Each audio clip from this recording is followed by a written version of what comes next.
Ministerial today. Thank you, Mr. Speaker. The Green Party is committed to a society that is prosperous, that is sustainable, that is equitable, that treats all people in our community fairly, and is premised on the recognition of Te Tiriti o Waitangi and the rights of Māori as tangata whenua in Aotearoa. And so we welcome the announcement that Aotearoa New Zealand will finally sign the United Nations Declaration on the Rights of Indigenous People. It has been our policy, Green Party policy, for many years, and we are very pleased that it has at last happened. We consider the Declaration to be the minimum international standard for the protection of Indigenous communities around the globe and their right, their entitlement to self-determination. The concept of self-determination is protected in the UN Charter for people. Indigenous communities are people too. Now, this is a battle that has been going on for 20-odd years, and I would like to acknowledge and pay respects to the Māori Party, to Tariana Turia, Pita Sharples and their team, who have managed to pressure a national party into signing this agreement. Kia ora. The Declaration recognises no pressure. Yep. The Declaration recognises and helps to protect the rights of Māori, and it's great to see that progress has been made.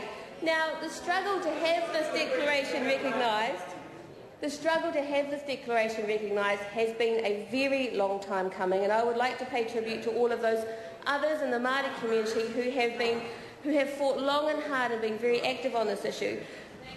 Just to name a few: Moana Jackson, Aroha Mead, Ngāti Korman-Hinnick.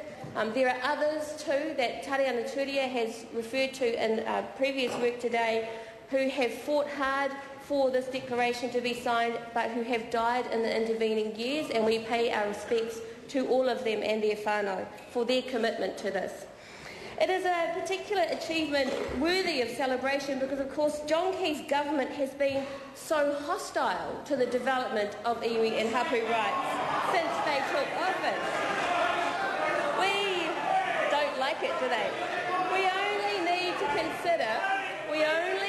consider John Key's opposition to Māori having seats on the Auckland Super City, for example.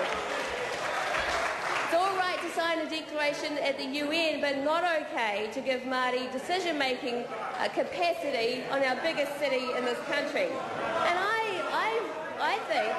I think that National have only agreed to this, to sign this, because they continue to assert that here at home, iwi and hapu interests must remain subservient to those of the government. And we heard that from Murray McCulley this morning on the radio.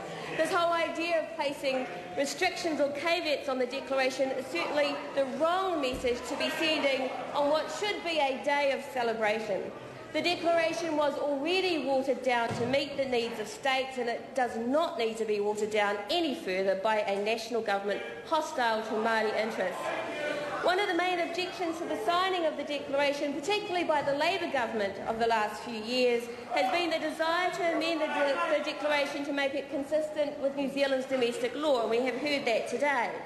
Of course, one of the problems with this is that iwi and hapu rights under Te Tiriti do not have constitutional protection in New Zealand law like some other Indigenous communities have in their own states.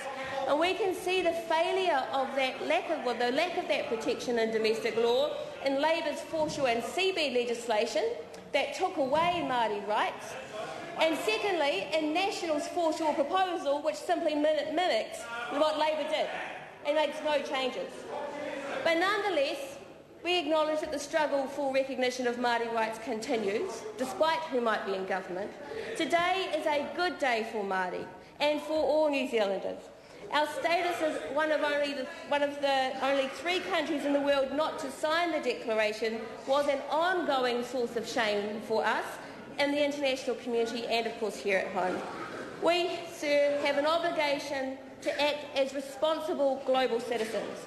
New Zealand's failure to support the declaration has left many millions of Indigenous people around the world without a framework for the protection of their basic human rights, their human rights as Indigenous peoples, their human rights as Indigenous collectives. And New Zealand has made a small acknowledgedly small but nonetheless a step towards supporting and protecting those vulnerable communities around the globe. This declaration gives our country another tool to work through the issues of colonisation and to help create a fair society based on Te Tiriti o Waitangi. I congratulate the Māori Party for their success. Kia ora. The Honourable